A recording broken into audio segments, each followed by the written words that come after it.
Bonjour, bonjour, j'espère que vous allez bien. Je suis Valérie et je suis ravie de vous retrouver aujourd'hui dans ce nouvel audio. Et aujourd'hui, je vais vous parler d'un exercice que je fais faire à mes clientes en coaching.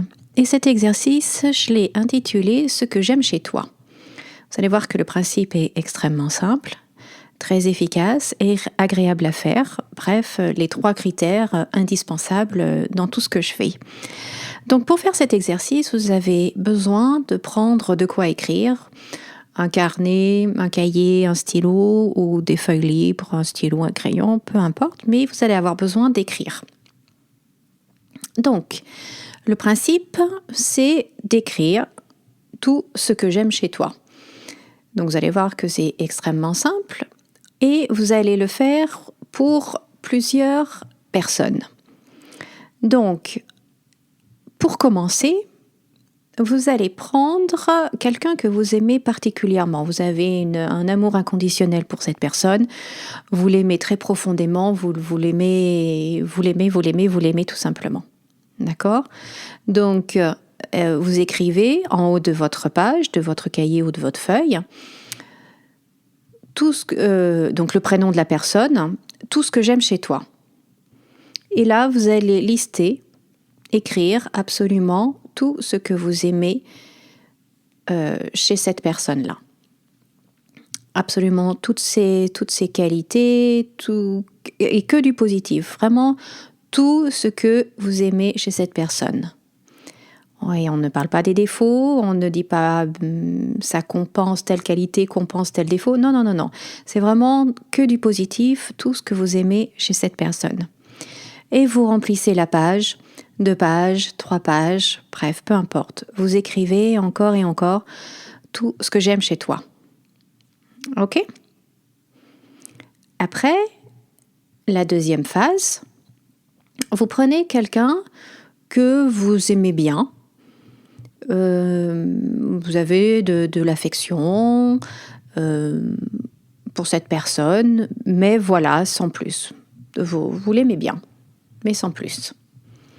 Donc là encore, vous mettez le nom de la personne. Si vous ne connaissez pas, si c'est par exemple votre boulangère, parce que tous les jours elle a un mot gentil pour vous, un joli sourire, elle vous accueille bien, etc.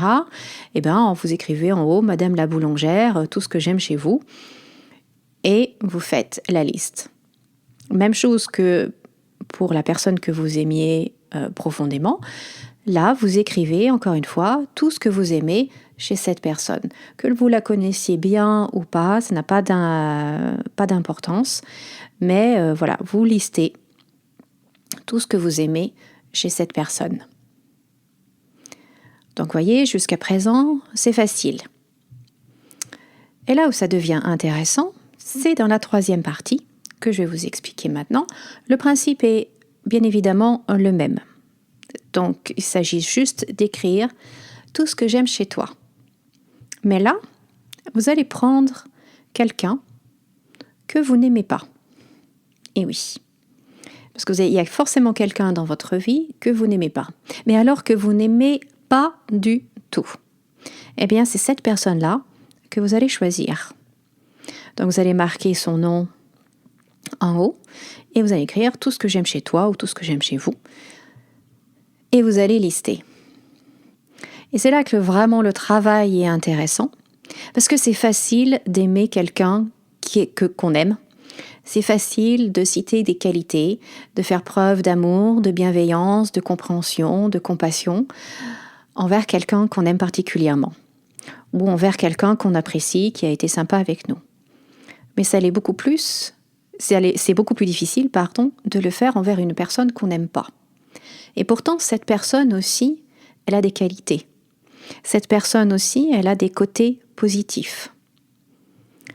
Eh oui, je sais, on a du mal à le croire. On a envie de dire, ouais, non, mais pas lui, ou non, alors, pas elle, tu la connais pas Valérie, sinon tu saurais qu'elle en a pas. Eh bien si, croyez-moi, tout le monde a des qualités. Et donc l'exercice, c'est d'écrire, de se concentrer sur le positif de cette personne et de l'écrire. Alors vous êtes pas obligé de remplir la page en une seule fois. Vous pouvez faire l'exercice à plusieurs reprises, vous y reprendre à plusieurs fois. Mais vraiment, c'est important d'arriver à trouver quelque chose de positif chez la personne même que vous n'aimez pas. Parce qu'il y a forcément quelque chose de positif chez elle. Donc, pourquoi est-ce qu'on fait cet exercice-là? Bien, tout simplement pour se concentrer sur ce qui est positif, se concentrer sur les qualités, se concentrer sur ce qu'on aime. Et du coup, ça met aussi en valeur, ça met aussi en lumière ce qui est important pour nous. Parce que vous allez probablement remarquer qu'il y a des choses qui ressortent.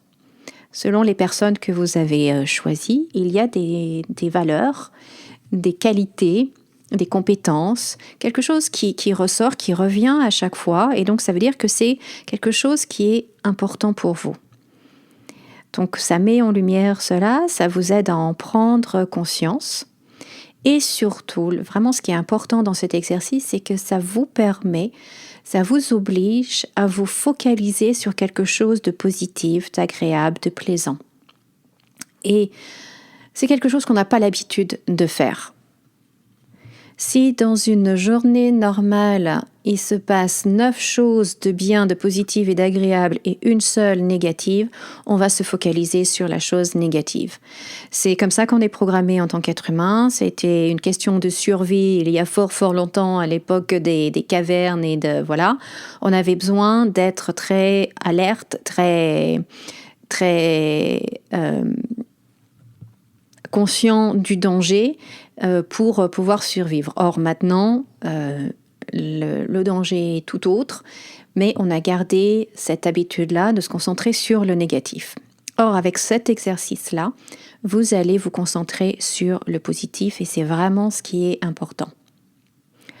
En plus de ça, pour les personnes qui sont seules, qui ont envie de vivre une relation amoureuse, stable, durable, agréable et de ne pas répéter toujours les mêmes schémas que vous avez répétés jusqu'à maintenant. Vous voulez quelqu'un de bien dans votre vie, quelqu'un qui a ses valeurs qui comptent à vos yeux, quelqu'un avec qui vous voulez partager le reste de votre vie. Eh bien, cet exercice-là va vous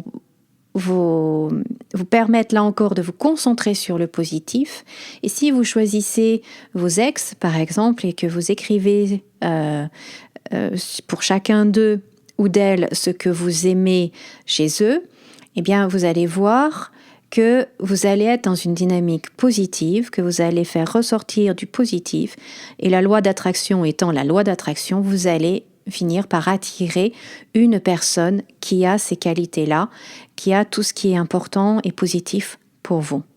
Donc c'est un excellent outil pour vous permettre de rencontrer, pour vous aider à rencontrer la bonne personne. Ça permet aussi, si vous êtes déjà en couple, de cicatriser ou de résoudre certains problèmes liés à votre couple. Avec le temps, on n'est plus en phase lune de miel. Du coup, on voit les défauts des autres ou de l'autre. Et cet exercice-là permet aussi de se rappeler, de se reconnecter à tout ce qui a fait que vous aimiez cette personne au départ, tout ce que vous aimez chez elle et que vous avez peut-être oublié parce que la routine, parce que les habitudes, voilà. Donc c'est un exercice très très important et qui agit sur plein de niveaux. Et au niveau énergétique, bien évidemment, ça agit au niveau du cœur, le chakra du cœur, parce que on se concentre sur l'amour, sur ce qu'on aime, sur ce qui est beau pour nous, sur ce qui a de la valeur. Donc on travaille au niveau du chakra du cœur. Donc à vos papiers, à vos crayons, choisissez des personnes. Donc là, je vous ai cité 3 exemples. Donc ça, c'est minimum, mais bien évidemment, vous pouvez faire pour autant de personnes que vous voulez, c'est ce que je vous recommande, mais faites bien les 3 différents, c'est-à-dire la première personne que vous aimez énormément, la deuxième personne que vous aimez bien, mais sans plus, voilà, vous l'aimez bien, et la troisième personne que vous n'aimez pas du tout. C'est là que le travail vraiment en profondeur se fait en faisant cette 3e partie. Voilà, et bien, N'hésitez pas à me laisser des commentaires sur est-ce que ça a été facile pour vous de faire cet exercice? Est-ce que ça a été compliqué? Est-ce que vous n'y arrivez pas? Ou est-ce que, ah bah oui, en fin de compte, je m'y suis reprise à 2 fois et j'ai fini par y arriver? Enfin bref, vous pouvez me laisser vos commentaires. Je serais ravie de partager avec vous. Et puis, je vous dis à très très bientôt. Et comme d'habitude, souriez et rayonnez. À bientôt!